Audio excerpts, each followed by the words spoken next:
2015 সালে 20শে আগস্ট আমাদের মাদ্রাসা ছুটি হয়েছিল।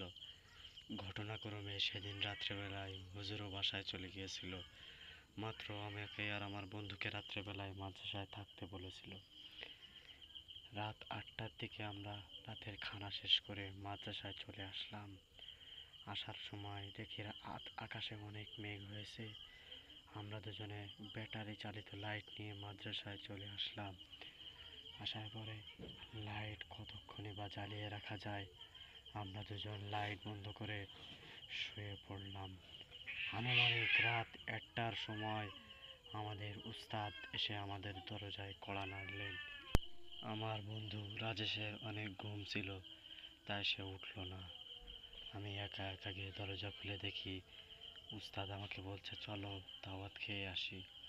আমি তো হতভম্ব হয়ে গেলাম এবং বললাম, হুজুর এত রাত্রে কোথায় দাওয়াত খাওয়ার জন্য যাইবেন? হুজুর বলল, বেশি প্রশ্ন নয়, চলো। এ কথা বলার পরে হুজুর বলল, রাজেশকে রেখে দাও, কারণ ওর ঘুম মেলা, ও এখনো ঘুম থেকে ওঠেনি। তাই বলার পর আমি আর হুজুর হাঁটতে হাঁটতে অনেক দূরে গিয়ে একটি ভ্যান দাঁড়িয়ে আছে। আমি আর হুজুর সেই ভ্যানে উঠে বসলাম।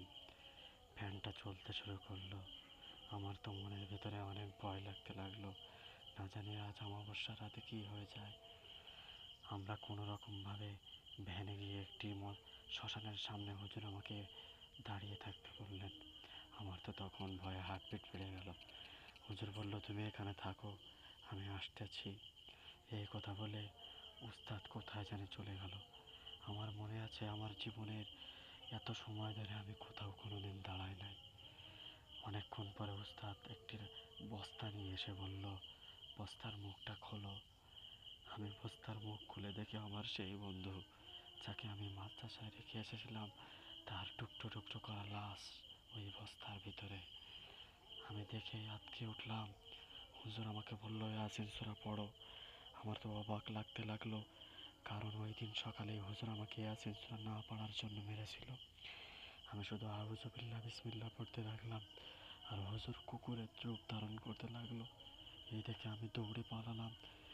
তারপরে দেখি অনেকগুলো কুকুর আমার পিছু লেগেছে। ভাগ্যের কি পরিহাস, আমি এক মন্দিরের মাথার উপরে উঠে বসলাম।